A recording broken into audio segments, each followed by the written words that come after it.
सत श्री अकाल। Punjab star TV वेख रहे सारे दर्शकों का स्वागत है। मैं हाँ कमलप्रीत कौर लैके हाजिर हाँ programme Punjab discussion. Punjab discussion दे विच अज असीं गलबात करांगे देश की अर्थव्यवस्था बारे।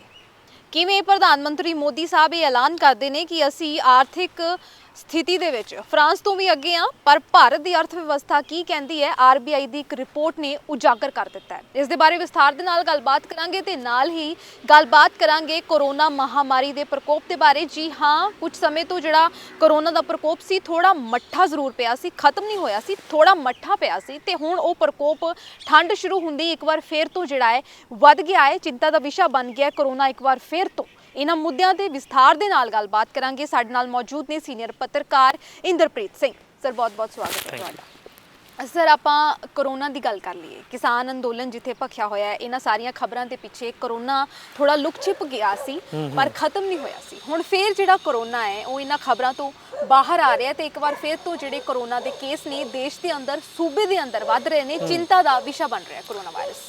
देखो बिल्कुल ठीक गल है तुहाडी कि कोरोना का जिहड़ा मतलब हैगा ये पिछले समझ लो हफ्ते तो इदां लग रहा कि जिवें लगातार फिर वध रहा और केसेस भी आ रहे हैं, पर मैनूं ये लग रहा कि शायद ये है तो उत्थे ही सी, जानबूझ के ही थोड़ा जिहा घटा के पेश किया जा रहा सीगा और हुण फिर इहनूं दोबारा उपर चक्या जा रहा, क्योंकि तुसीं देख रहे होगे कि पिछले काफ़ी टाइम तो साडी जिहड़ी आर्थिक स्थिति वो बहुत डावाडोल हो गई सी कंट्री दी भी, और किवें उठाया जाए ये सारा एक रह गया सी दारो मदार सिर्फ और सिर्फ साडे फैसटीवल सीजन दे।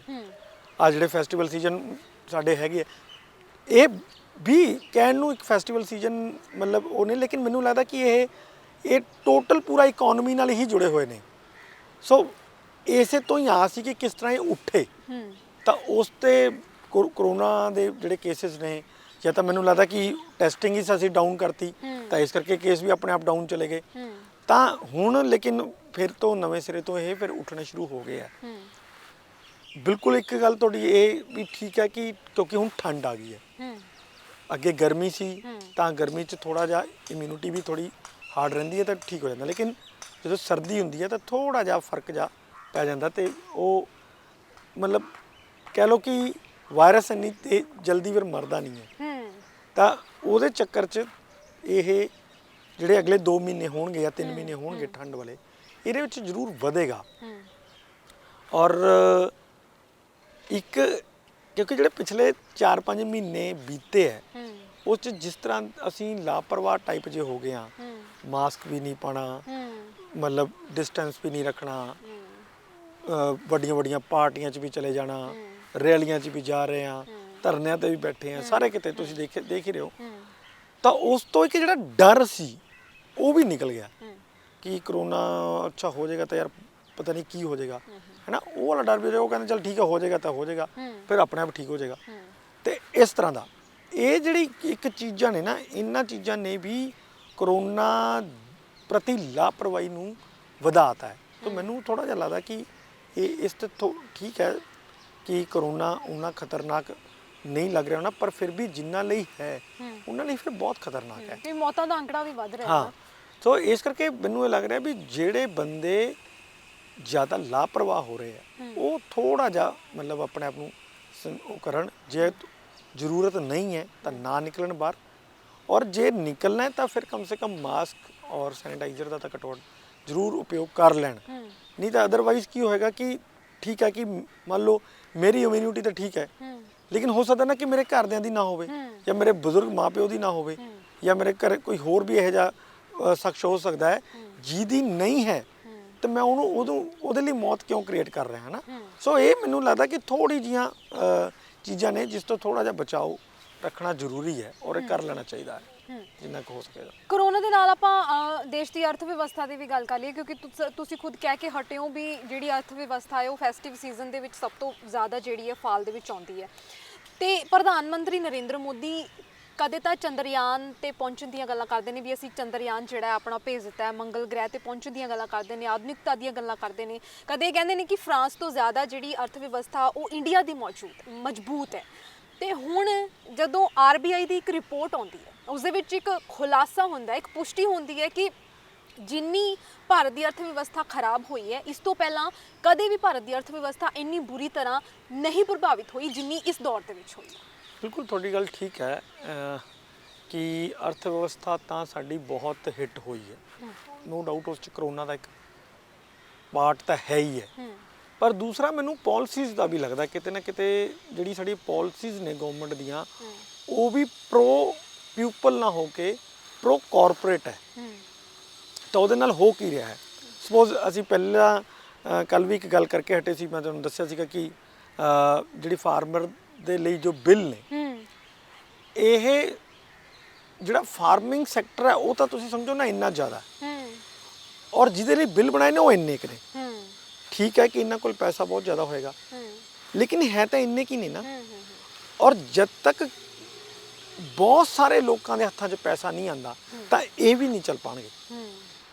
ਤੁਸੀਂ ਇਕੱਲਾ ਪੈਸਾ ਇਹਨਾਂ ਨੂੰ ਦੇ ਦਿਓ ਔਰ ਇਹ ਜਿੰਨੀਆਂ ਮਰਜ਼ੀ ਚੀਜ਼ਾਂ ਸਸਤੀਆਂ ਕਰ ਲੈਣ, ਜੇ ਵੱਡੇ ਸੈਕਟਰ ਕੋਲੇ ਪੈਸਾ ਨਹੀਂ ਹੈ ਤਾਂ ਉਹ ਨਹੀਂ ਚੱਲ ਪਾਏਗਾ, ਉਹ ਖਰੀਦ ਹੀ ਨਹੀਂ ਪਾਏਗਾ। ਇਹਨੂੰ ਤੁਸੀਂ ਇਸ ਤਰ੍ਹਾਂ ਸਮਝ ਸਕਦੇ ਹੋ ਕਿ ਸਪੋਜ਼ ਮੇਰੀ ਜੇਬ 'ਚ 10 ਰੁਪਏ ਹੈ ਔਰ ਤੁਸੀਂ ਮੈਨੂੰ ਕੋਈ ਕਹਿ ਰਹੇ ਹੋ ਵੀ ਯਾਰ 2 ਰੁਪਏ ਦੀ ਚੀਜ਼ ਹੈ ਇਹ ਲੈ ਲਓ, ਤਾਂ ਮੈਂ ਲੈ ਲੂੰਗਾ। 10 ਰੁਪਏ ਹੈਗੇ ਮੇਰੇ ਕੋਲ, ਮੈਂ ਲੈ ਲੂੰਗਾ ਫਟਾਫਟ। ਲੇਕਿਨ ਫਿਰ ਮੇਰੇ ਕੋਲ 10 ਰੁਪਏ ਹੀ ਹੈ, 100 ਰੁਪਏ ਵਾਲੀ ਚੀਜ਼ ਮੈਨੂੰ ਤੁਸੀਂ ਕਹੀਏ ਨਾ 12 ਰੁਪਏ 'ਚ ਲੈ ਲੈ, ਤਾਂ ਮੈਂ ਕਿਵੇਂ ਲਊਂਗਾ? ਮੈਂ ਕੋਲ ਨਹੀਂ ਯਾਰ ਤਾਂ ਨਹੀਂ ਦਿੱਤੀ ਜਾ ਸਕਦੀ। ਮੈਂ 2 ਰੁਪਏ ਵਾਲੀ 5 ਰੁਪਏ 'ਚ ਵੀ ਖਰੀਦ ਲੂੰਗਾ ਕਿਉਂਕਿ ਮੇਰੇ ਕੋਲ 10 ਰੁਪਏ ਹੈ, ਲੇਕਿਨ ਮੈਂ 100 ਵਾਲੀ 12 'ਚ ਨਹੀਂ ਖਰੀਦ ਸਕਦਾ ਕਿਉਂਕਿ ਮੇਰੀ ਜੇਬ 10 ਰੁਪਏ ਹੈ। ਤੇ ਕਹਿਣ ਦਾ ਭਾਵ ਇਹ ਹੈ ਕਿ ਜਦ ਤੱਕ ਲੋਕਾਂ ਦੀ ਪਰਚੇਜ਼ਿੰਗ ਪਾਵਰ ਨਹੀਂ ਤੁਸੀਂ ਬਣਾਉਂਦੇ ਤਾਂ ਤੱਕ ਅਰਥ ਵਿਵਸਥਾ ਦੇ ਵਿੱਚ ਕੋਈ ਵੀ ਤੁਹਾਨੂੰ ਗਰੋਥ ਨਜ਼ਰ ਨਹੀਂ ਆਏਗੀ। ਤੁਸੀਂ ਫਾਰਮਿੰਗ ਸੈਕਟਰ ਤੋਂ ਪੈਸਾ ਕੱਢੀ ਜਾ ਰਹੇ ਹੋ, ਖਿੱਚੀ ਜਾ ਰਹੇ ਹੋ। ਕਰੋਨਾ ਦੇ ਵਿੱਚ ਤੁਹਾਨੂੰ ਸਭ ਤੋਂ ਵੱਧ ਜਿਹੜੀ ਕਮਿਊਨਿਟੀ ਨੇ ਸਾਥ ਦਿੱਤਾ ਹੈ ਉਹ ਫਾਰਮਿੰਗ ਕਮਿਊਨਿਟੀ ਹੈ। ਠੀਕ ਹੈ, ਬਾਕੀ ਤਾਂ ਸਾਰੇ ਅੰਦਰ ਬੈਠ ਗਏ ਸੀ ਨਾ, ਸਭ ਨੂੰ ਡਰ ਲੱਗ ਰਿਹਾ ਸੀ, ਕਿਸਾਨਾਂ ਨੂੰ ਵੀ ਤਾਂ ਲੱਗ ਰਿਹਾ ਸੀ ਨਾ ਡਰ, ਲੇਕਿਨ ਉਹ ਫਿਰ ਵੀ ਖੇਤਾਂ 'ਚ ਰਹੇ, ਫਿਰ ਵੀ ਮੰਡੀਆਂ 'ਚ ਸਮਾਨ ਲੈ ਕੇ ਆਏ ਤੁਹਾਡੇ ਵਾਸਤੇ। ਤਾਂ ਉਹਨਾਂ ਦਾ ਸਾਥ ਦੇਣ ਦੀ ਬਜਾਏ ਤੁਸੀਂ ਉਹਨਾਂ ਨੂੰ ਮਾਰਨ ਦੇ ਉੱਤੇ ਤੁਲੇ ਹੋਏ ਹੋ, ਤਾਂ ਫਿਰ ਇਹ ਕਿਵੇਂ ਤੁਸੀਂ ਕਹਿ ਰਹੇ ਹੋ ਕਿ ਅਰਥ ਵਿਵਸਥਾ ਸਾਡੀ ਬੂਮ ਕਰੇਗੀ? ਨਹੀਂ ਕਰ ਸਕਦੀ। ਫਿਰ ਮੈਨੂੰ ਨਹੀਂ ਪਤਾ ਕਿ ਉਹ ਕਿਸ ਤਰ੍ਹਾਂ ਕਹੀ ਜਾ ਰਿਹਾ ਕਿ ਸਾਡੀ ਅਰਥ ਵਿਵਸਥਾ ਫਰਾਂਸ ਤੋਂ ਵੀ ਉੱਪਰ ਹੈ। ਜੀਡੀਪੀ ਦੀਆਂ ਵੀ ਖਬਰਾਂ ਆ ਰਹੀਆਂ, ਜੀਡੀਪੀ ਬਿਲਕੁਲ ਡਾਊਨਫਾਲ ਤੇ ਗਈ ਹੋਈ ਹੈ ਇੰਡੀਆ। ਤੇ ਮਤਲਬ ਜੇ ਇੰਨੀ ਗਰੋਥ ਕਰ ਰਹੀ ਹੈ ਤਾਂ ਤੁਸੀਂ ਆਰਬੀਆਈ ਦਾ ਜਿਹੜਾ ਮਤਲਬ ਸਾਡਾ ਉਹ ਪੈਸਾ ਜਿਹੜਾ ਬਹੁਤ ਸੰਕਟ ਕਾਲ 'ਚ ਅਸੀਂ ਯੂਜ਼ ਕਰਦੇ ਹਾਂ ਉਹ ਵੀ ਤੁਸੀਂ ਕੱਢ ਲਿਆ। 1,76,000 ਕਰੋੜ ਰੁਪਇਆ ਤੁਸੀਂ ਕੱਢ ਲਿਆ ਜੋ ਅੱਜ ਤੱਕ ਕਦੇ ਨਹੀਂ ਕੱਢਿਆ ਗਿਆ। ਤੁਸੀਂ ਉਹ ਵੀ ਸਾਰਾ ਕੱਢ ਲਿਆ। ਕਰੂਡ ਆਇਲ ਮਤਲਬ ਤੁਸੀਂ ਦੇਖੋ, ਮਤਲਬ ਯੂਪੀਏ ਦੇ ਟਾਈਮ 'ਚ ਮੈਂ ਦੇਖਿਆ ਕਿ 105 ਰੁਪਏ ਤੋਂ ਲੈ ਕੇ 120 ਡਾਲਰ ਪ੍ਰਤੀ ਬੈਰਲ ਮਤਲਬ ਕਰੂਡ ਆਇਲ ਰਿਹਾ ਹੈ। ਫਿਰ ਵੀ 70 ਰੁਪਏ ਤੋਂ ਉੱਪਰ ਕਦੇ ਵੀ ਪੈਟਰੋਲ ਨਹੀਂ ਗਿਆ। ਹੁਣ ਕਰੂਡ ਆਇਲ 50 ਰੁਪਏ ਤੋਂ ਵੀ ਥੱਲੇ ਹੈ, 50 ਡਾਲਰ ਤੋਂ ਵੀ ਥੱਲੇ ਹੈ, ਪਰ ਜਿਹੜਾ ਰੇਟ ਹੈਗੇ ਨੇ ਉਹ 80 ਰੁਪਏ ਦੇ ਨੇੜੇ ਤੇੜੇ ਪਹੁੰਚੇ ਹੋਏ ਹੈ ਪੈਟਰੋਲ ਦੇ। ਈਵਨ ਡੀਜ਼ਲ ਦੇ ਵੀ ਉਹਦੇ ਆਸ-ਪਾਸ ਚਲੇ ਗਏ। 4-5 ਰੁਪਏ ਦਾ ਫਰਕ ਰਹਿ ਗਿਆ ਡੀਜ਼ਲ ਤੇ ਪੈਟਰੋਲ ਦਾ। ਕਿੱਥੇ ਅੱਧਾ ਉੱਧਾ ਦਾ ਫਰਕ ਰਹਿੰਦਾ ਸੀਗਾ, ਹੁਣ ਤਾਂ 4-5 ਰੁਪਏ ਦਾ ਫਰਕ ਰਹਿ ਗਿਆ। ਉਹ ਡਾਊਨ ਹੋਣ ਦੇ ਬਾਵਜੂਦ ਸਰਕਾਰ ਟੈਕਸਸ ਲਗਾ ਕੇ ਉਹਨੂੰ ਵਧਾਈ ਜਾ ਰਹੀ ਹੈ।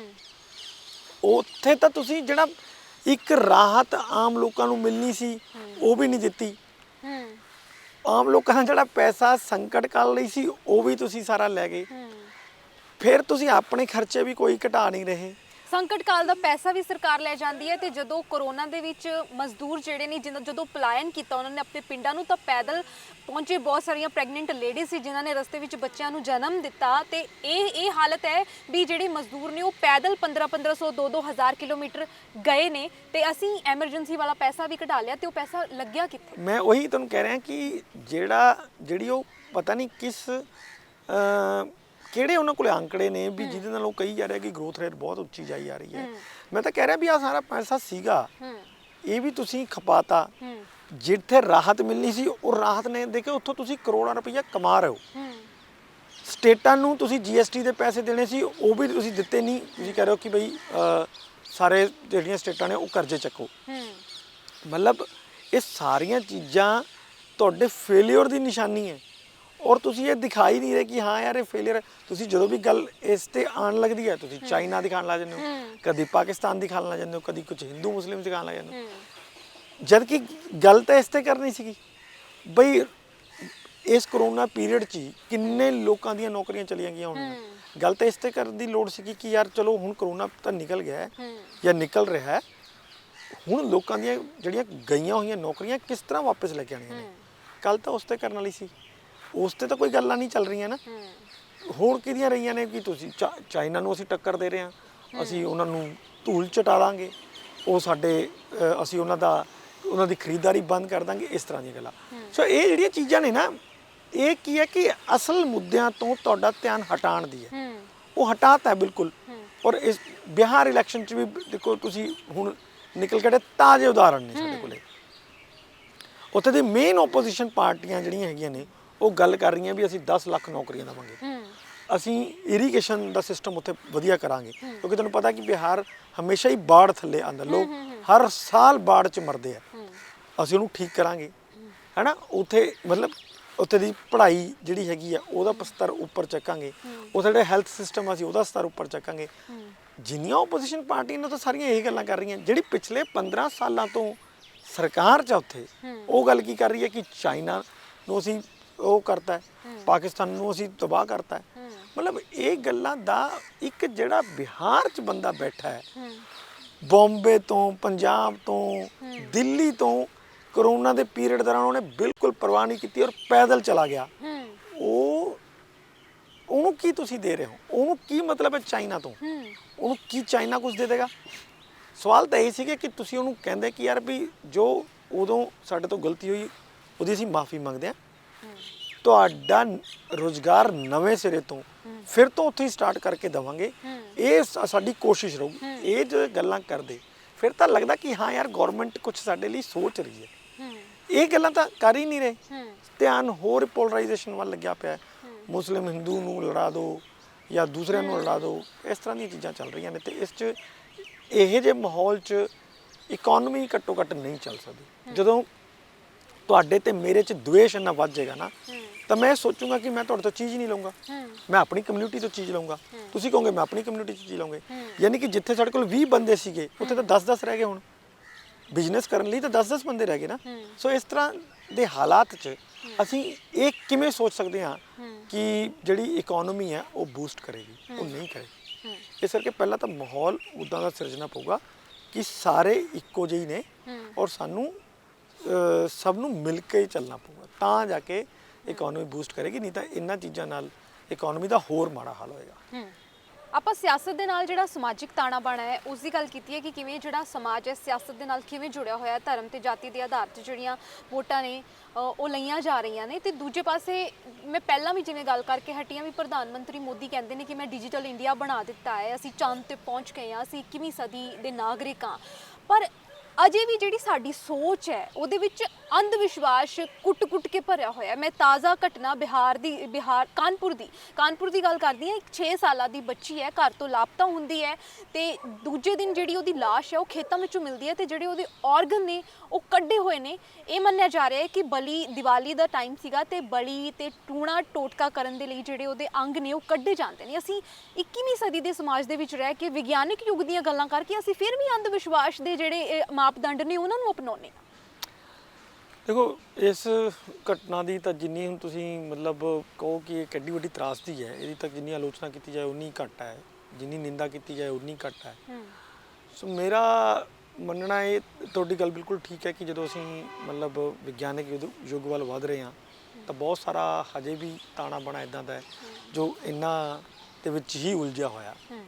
ਉਹਦਾ ਇੱਕ ਤਾਂ ਮੈਂ ਜਿਹੜੀ ਗੱਲ ਕਰ ਰਿਹਾ ਕਿ ਜਿਹੜੇ ਸਾਡੇ ਪੋਲੀਟੀਸ਼ੀਅਨ ਨੇ, ਜਦੋਂ ਉਹ ਇਹੀ ਤਾਂ ਅਸਲ 'ਚ ਜ਼ਰੂਰਤਾਂ ਸੀ, ਮੈਂ ਜਿਹੜੀ ਗੱਲ ਪਹਿਲਾਂ ਕਰਕੇ ਹਟਿਆ ਕਿ ਭਾਈ ਸਾਨੂੰ ਜ਼ਰੂਰਤ ਤਾਂ ਇਸ ਗੱਲ ਦੀ ਹੈ ਕਿ ਅਸੀਂ ਇਹ ਚੀਜ਼ਾਂ ਨੂੰ ਖਤਮ ਕਿੱਦਾਂ ਕਰੀਏ, ਚੰਗੀ ਐਜੂਕੇਸ਼ਨ ਕਿੱਦਾਂ ਕਰੀਏ, ਵਿਗਿਆਨਿਕ ਉਹਦੇ ਨਾਲ ਕਰ ਅਸੀਂ ਕੁਝ ਹੋਰ ਰਹੇ ਹਾਂ, ਧਰਮਾਂ ਦੇ ਉੱਤੇ ਲੋਕਾਂ ਨੂੰ ਲੜਾਈ ਜਾ ਰਹੇ ਹਾਂ, ਤਾਂ ਫਿਰ ਤਾਂ ਇਹ ਰਹਿਣਗੀਆਂ ਹੀ ਇੱਦਾਂ ਦੀਆਂ ਚੀਜ਼ਾਂ। ਜਦੋਂ ਅਸੀਂ ਉਸ ਤੋਂ ਕੱਢਣਾ ਹੀ ਨਹੀਂ ਹੈ ਤਾਂ ਫਿਰ ਤਾਂ ਰਹਿਣਗੀਆਂ ਹੀ ਨਾ, ਉਹ ਬਲਕਿ ਹੋਰ ਪ੍ਰਮੋਟ ਹੋਣਗੀਆਂ। ਆ ਜਿਹੜੀ ਤੁਸੀਂ ਗੱਲ ਕੀਤੀ ਕਿ ਆਰਗਨਸ ਕੱਢ ਲਿਆ, ਤਾਂ ਇਹ ਬਿਲਕੁਲ ਠੀਕ ਹੈ ਕਿ ਇਹ ਮੈਨੂੰ ਲੱਗਦਾ ਕਿ ਬਲੀ ਵਾਲਾ ਹੀ ਹੈ, ਕਿਉਂਕਿ ਮੈਂ ਕੋਈ ਮੈਡੀਕਲ ਪੱਖ ਤੋਂ ਤਾਂ ਇਹ ਜਾਣਕਾਰੀ ਨਹੀਂ ਦੇ ਸਕਦਾ ਤੁਹਾਨੂੰ ਕਿ 6 ਸਾਲ ਦੀ ਬੱਚੀ ਦੇ ਆਰਗਨਸ ਕੰਮ ਆਉਂਦੇ ਆ ਕਿ ਨਹੀਂ ਆਉਂਦੇ। ਉਹ ਇੰਨੇ ਡਿਵੈਲਪ ਨਹੀਂ ਹੋਏ ਹੁੰਦੇ ਕਿ ਉਹ ਆਪਾਂ ਕਿਸੇ ਹੋਰ ਨੂੰ ਲੈ ਦਈਏ। ਬਹੁਤ ਸਾਰਾ ਜਿਹੜਾ ਜਿਹਦੀ ਆਪਾਂ ਕਹੀਏ ਨਾ ਕਿ ਸਾਨੂੰ ਸਿਸਟਮ ਸਾਡਾ ਗੜਬੜਾਇਆ ਹੈ, ਉਹ ਤਾਂ ਇਸ ਪੱਖੋਂ ਹੀ ਗੜਬੜਾਇਆ ਕਿ ਬਈ ਆਰਗਨਸ ਇੱਕ ਦੂਜੇ ਦੇ ਜਿਹੜੇ ਖਰਾਬ ਹੋ ਜਾਂਦੇ ਆ ਤਾਂ ਦੂਜੇ ਤੇ ਚੋਰੀ ਕਰਕੇ ਜਾਂ ਗਲਤ ਤਰੀਕੇ ਨਾਲ ਤੁਸੀਂ ਆਪਣਾ ਪਾ ਲੈਂਦੇ ਹੋ ਨਾ। ਪਰ 6 ਸਾਲ ਦਾ ਬੱਚੇ ਦਾ ਵੀ ਇਦਾਂ ਦਾ ਆਰਗਨ ਕੰਮ ਆਉਂਦਾ ਹੈ, ਮੈਨੂੰ ਮੈਡੀਕਲੀ ਇਹ ਜਾਣਕਾਰੀ ਨਹੀਂ, ਪਰ ਫਿਰ ਵੀ ਮੈਨੂੰ ਲੱਗਦਾ ਕਿ ਉਹ ਨਹੀਂ ਆਉਂਦਾ ਹੋਏਗਾ ਕਿਉਂਕਿ ਉਹਦਾ ਡਿਵੈਲਪ ਹੀ ਨਹੀਂ ਹੋਇਆ ਹੁੰਦਾ ਨਾ 6 ਸਾਲ ਦੇ ਬੱਚੇ ਦਾ। ਤਾਂ ਸੋ ਇਹ ਤਾਂ ਪਿਓਰਲੀ ਜਿਹੜਾ ਮਸਲਾ ਹੈ ਉਹ ਟੋਟਲੀ ਜਿਹੜਾ ਤੁਸੀਂ ਕਿਹਾ ਹੈ ਕਿ ਉਹ ਬਲੀ ਨਾਲ ਹੀ ਸੰਬੰਧਿਤ ਹੈ। ਉਹਨੂੰ ਕੁਝ ਕਿਹਾ ਹੋਣਾ ਕਿ ਤੇਰਾ ਆ ਸੰਵਰ ਜਾਏਗਾ, ਉਹ ਸੰਵਰ ਜਾਏਗਾ, ਤੇ ਇਸ ਕਰਕੇ ਤੂੰ ਅਬ ਛੋਟੇ ਬੱਚੇ ਦੀ ਬਲੀ ਦੇ ਦੇ, ਆ ਕਰਦੇ ਉਹ ਕਰਦੇ। ਤਾਂ ਇਹ ਤਾਂ ਮੈਨੂੰ ਲੱਗਦਾ ਕਿ ਬਿਲਕੁਲ ਤੁਹਾਡੀ ਗੱਲ ਠੀਕ ਹੈ, ਕਿਉਂਕਿ ਉਹ ਹਜੇ ਵੀ ਉਸ 'ਚ ਕਲੈਰਿਟੀ ਤਾਂ ਨਹੀਂ ਹੈ ਕਿ ਉਹ ਕੱਢੇ ਕਿਉਂ ਗਏ ਨੇ, ਪਰ ਇਹ ਹੋਏਗਾ ਉਸੇ ਤਰ੍ਹਾਂ ਹੀ ਵੀ ਇਹ ਜਿਹੜਾ ਹੈ ਬਲੀ ਨਾਲ ਹੀ ਸੰਬੰਧਿਤ ਹੈ। ਕਿਸੇ ਮਤਲਬ ਜਿਹੜਾ ਵੀ ਇਹ ਕਹਿੰਦੇ ਆ ਇਸ ਤਰ੍ਹਾਂ ਦੇ ਜਿਹੜੇ ਤਾਂਤਰਿਕ ਟਾਈਪ ਬੰਦੇ ਹੈਗੇ ਆ, ਉਹ ਕਹਿ ਦਿੰਦੇ ਆ ਕਿ ਆਹ ਬੱਚੇ ਦੀ ਬਲੀ ਦੇ ਦਿਓ, ਇਹ ਹੋ ਜਾਏਗਾ, ਉਹ ਹੋ ਜਾਏਗਾ, ਇਸ ਤਰ੍ਹਾਂ ਦਾ ਹੀ ਕੋਈ ਹੋਏਗਾ। ਪਰ ਇਹ ਜੇ ਕਿਉਂਕਿ ਹਜੇ ਅਸੀਂ ਤਾਂ ਉਧਰ ਮੈਂ ਜਿਹੜੀ ਗੱਲ ਕਰ ਰਿਹਾ ਕਿ ਅਸੀਂ ਤਾਂ ਵਿਗਿਆਨਿਕ ਯੁੱਗ ਵੱਲ ਤੁਰਨ ਲਈ ਤਿਆਰ ਹੀ ਨਹੀਂ ਹੈ। ਦੂਜੇ ਹੀ ਆਰਗਨਸ ਦਾ ਹੁਣ ਇੱਕ ਵੱਡਾ ਕਾਰੋਬਾਰ ਵੀ ਚੱਲ ਰਿਹਾ। ਤੁਸੀਂ ਅਗਰ ਨੋਟ ਕੀਤਾ ਹੋਏ ਤਾਂ ਕਰੋਨਾ ਦੇ ਵਿੱਚ ਇਹ ਬਹੁਤ ਹੋਇਆ ਹੈ, ਬੜੀ ਰਿਪੋਰਟਸ ਆਈਆਂ ਕਿ ਉਹਦੇ ਆਰਗਨਸ ਕੱਢ ਲਏ ਗਏ ਆ, ਉਹਦੇ ਆਰਗਨਸ ਕੱਢ ਲਏ ਗਏ ਆ। ਤਾਂ ਉਹਦਾ ਹੋ ਕੀ ਰਿਹਾ ਨਾ ਕਿ ਮੈਂ ਤੁਹਾਨੂੰ ਦੱਸਾਂ, ਇਹਦਾ ਵੀ ਐਕਚੁਅਲੀ ਇੱਕ ਸਮਾਜਿਕ ਪਹਿਲੂ ਹੀ ਹੈ ਇਹਦਾ ਵੀ। ਅਸੀਂ ਸਮਾਜ ਦੇ ਵਿੱਚ ਨਾ ਮਤਲਬ ਗੈਪ ਇੰਨਾ ਜ਼ਿਆਦਾ ਵਧਾਤਾ ਹੈ ਕਿ ਜਿੰਨਾ ਲੋਕਾਂ ਕੋਲੇ ਆਰਗਨਸ ਨੇ ਉਹ ਲੋਕਾਂ ਕੋਲੇ ਪੈਸਾ ਹੀ ਨਹੀਂ ਹੈ। ਉਹਨਾਂ ਦਾ ਜਿਹੜਾ ਉਹ ਹੈ ਕਿ ਬਸ ਸਵੇਰੇ ਕੰਮ ਕਾਰ ਤੇ ਨਿਕਲ ਗਏ, ਸ਼ਾਮ ਤੱਕ ਰੋਟੀ ਖਾ ਕੇ ਬਸ ਜਿਹੜੀ ਕਮਾਈ ਖਾਧੀ ਤੇ ਸੋ ਗਏ। ਇੱਕ ਤਾਂ ਉਹ ਲੋਕ ਨੇ, ਇੱਕ ਦੂਜੇ ਪਾਸੇ ਬਿਲਕੁਲ ਉਲਟੇ ਇਹਨਾਂ ਲੋਕਾਂ ਦਾ ਸ਼ੋਸ਼ਣ ਕਰ ਕਰਕੇ ਜਿਹੜੇ ਲੋਕ ਬਹੁਤ ਅਮੀਰ ਹੋਏ ਨੇ, ਆਪਣਾ ਸਾਰਾ ਉਹਨਾਂ ਨੇ ਜੀਵਨ ਚਰਿਆ ਜਿਹੜੀ ਹੈ ਬਿਲਕੁਲ ਚੇਂਜ ਕਰਤੀ ਹੈ, ਔਰ ਉਹਨਾਂ ਇਸ ਚੇਂਜ ਦੇ ਕਰਕੇ ਉਹਨਾਂ ਦਾ ਜਿਹੜੇ ਆਰਗਨਸ ਖਰਾਬ ਹੋਏ ਨੇ, ਫਿਰ ਉਹ ਪੈਸੇ ਦੇ ਜ਼ੋਰ ਨਾਲ ਉਹ ਆਰਗਨਸ ਨੂੰ ਪਵਾਉਣਾ ਚਾਹੁੰਦੇ ਆ। ਤਾਂ ਪੈਸੇ ਦੇ ਜ਼ੋਰ ਨਾਲ ਫਿਰ ਇਹਨਾਂ ਗਰੀਬਾਂ ਦੇ ਹੀ ਜਿਹੜੇ ਹੈਗੇ ਆ ਆਰਗਨ ਉਹਨਾਂ ਨੂੰ ਚਾਹੇ ਤਾਂ ਡੋਨੇਟ ਕਰਾਉਣ, ਚਾਹੇ ਖਰੀਦਣ, ਚਾਹੇ ਫਿਰ ਮਤਲਬ ਮੈਡੀਕਲੀ ਬਹੁਤ ਹਸਪੀਟਲ ਅੱਜ ਕੱਲ੍ਹ ਇੱਦਾਂ ਦੇ ਆ ਗਏ ਹੈ ਜਿਹੜੇ ਮੈਂ ਹਸਪੀਟਲ ਤਾਂ ਨਹੀਂ ਕਹੂੰਗਾ, ਉਹ ਗਿੱਧ ਘਰ ਨੇ ਵੀ ਉਹ ਬੰਦਿਆਂ ਨੂੰ ਭਰਤੀ ਤਾਂ ਕਿਸੇ ਹੋਰ ਬਿਮਾਰੀ ਲਈ ਕਰਦੇ ਆ, ਉਹਦੇ ਆਰਗਨਸ ਕੱਢ ਲਏ, ਕਿਸੇ ਹੋਰ ਜਗ੍ਹਾ ਤੇ ਟ੍ਰਾਂਸਪਲਾਂਟ ਕਰਤੇ। ਮਤਲਬ ਇੱਦਾਂ ਦੇ ਬਹੁਤ ਸਾਰੇ ਜਿਹੜੇ ਉਹ ਕਾਰੋਬਾਰ ਨੇ ਉਹ ਚੱਲ ਰਹੇ ਨੇ ਔਰ ਧੜੱਲੇ ਨਾਲ ਚੱਲ ਰਹੇ ਨੇ, ਲੇਕਿਨ ਸਾਡੀਆਂ ਸਰਕਾਰਾਂ ਦਾ ਇੱਧਰ ਕੋਈ ਧਿਆਨ ਨਹੀਂ। ਤੁਸੀਂ ਦੇਖੀਏ ਕੋਈ ਪਾਲਿਸੀ ਇਹਦੇ ਉੱਤੇ ਬਣੀ ਹੋਵੇ ਕਿ ਹਾਂ ਅਸੀਂ ਇਸ ਦੇ ਜਿਹੜੇ ਆਹ ਕੰਮ ਜਿਹੜੇ ਧੰਦੇ ਚੱਲ ਰਹੇ ਨੇ ਅਸੀਂ ਇਹਨੂੰ ਰੋਕ ਲਗਾਉਣੀ ਹੈ, ਇਹਦੇ ਲਈ ਕੋਈ ਕਾਨੂੰਨ ਚਾਹੀਦਾ। ਤੁਹਾਨੂੰ ਦੇਖੋਗੇ ਹੈ ਹੀ ਨਹੀਂ ਕੋਈ, ਤਾਂ ਫਿਰ ਇਹ ਰੁਕਣਗੀਆਂ ਚੀਜ਼ਾਂ ਕਿੱਦਾਂ? ਇਹ ਤਾਂ ਸਗੋਂ ਵਧਣਗੀਆਂ, ਪਰ ਹੋਰ ਵਧਣਗੀਆਂ ਜਦੋਂ ਤੁਸੀਂ ਇਸ ਤਰ੍ਹਾਂ ਦਾ ਤਾਣਾ ਬਾਣਾ ਹੀ ਸਾਡਾ ਸਿਸਟਮ ਇੱਦਾਂ ਦਾ ਬਣਾ ਰੱਖਿਆ ਹੈ, ਤਾਂ ਉਹ ਤਾਂ ਹੋਰ ਹੋਣਗੇ। ਮੈਨੂੰ ਨਹੀਂ ਲੱਗਦਾ ਕਿ ਇਹ ਕੋਈ ਖਤਮ ਹੋਣ ਵਾਲੀਆਂ ਗੱਲਾਂ ਹੈਗੀਆਂ, ਅੱਜ ਤਾਂ ਚੱਲਣਗੀਆਂ। ਬਹੁਤ ਬਹੁਤ ਸ਼ੁਕਰੀਆ ਸਰ, ਇੰਨੀ ਮਹੱਤਵਪੂਰਨ ਜਾਣਕਾਰੀ ਸਾਡੇ ਨਾਲ ਸਾਂਝੀ ਕਰਨ ਲਈ। ਇਸੀ ਪ੍ਰੋਗਰਾਮ ਪੰਜਾਬ ਡਿਸਕਸ਼ਨ ਜਿਹਦੇ ਵਿੱਚ ਅਸੀਂ ਤੁਹਾਨੂੰ ਸਾਵਧਾਨ ਕੀਤਾ ਹੈ ਕਿ ਕਰੋਨਾ ਅਜੇ ਗਿਆ ਨਹੀਂ, ਸਾਵਧਾਨ ਹੋ ਜਾਓ, ਬਚ ਕੇ ਰਹੋ। ਕਰੋਨਾ ਦੁਬਾਰਾ ਫਿਰ ਆ ਗਿਆ ਨਹੀਂ ਸੀ, ਸਿਰਫ ਕੁਝ ਖਬਰਾਂ ਦੇ ਓਲੇ ਹੋਇਆ ਸੀ। ਤੇ ਨਾਲ ਹੀ ਗੱਲਬਾਤ ਕੀਤੀ ਹੈ ਸਮਾਜਿਕ ਤਾਣੇ ਬਾਣੇ ਦੀ ਕਿ ਕਿਵੇਂ ਅਸੀਂ ਵਿਗਿਆਨਿਕ ਯੁੱਗ ਦੇ ਵਿੱਚ ਰਹਿ ਕੇ ਵੀ ਅੰਧ ਵਿਸ਼ਵਾਸ ਦੀ ਪ੍ਰਵਿਰਤੀ ਨੂੰ ਆਪਣੇ ਅੰਦਰ ਪਾਲਦੇ ਹਾਂ ਤੇ ਅੰਧ ਵਿਸ਼ਵਾਸ ਦੇ ਘੇਰੇ ਦੇ ਵਿੱਚ ਆ ਕੇ ਬਹੁਤ ਸਾਰੇ ਜਿਹੜੇ ਜ਼ੁਰਮ ਨੇ ਉਹਨਾਂ ਨੂੰ ਕਰ ਬੈਠਦੇ ਹਾਂ। ਫਿਰ ਹਾਜ਼ਰ ਹੋਵਾਂਗੇ ਪ੍ਰੋਗਰਾਮ ਪੰਜਾਬ ਡਿਸਕਸ਼ਨ ਦੇ ਵਿੱਚ। ਤੁਸੀਂ ਵੇਖਦੇ ਰਹੋ ਪੰਜਾਬ ਸਟਾਰ ਟੀਵੀ। ਧੰਨਵਾਦ।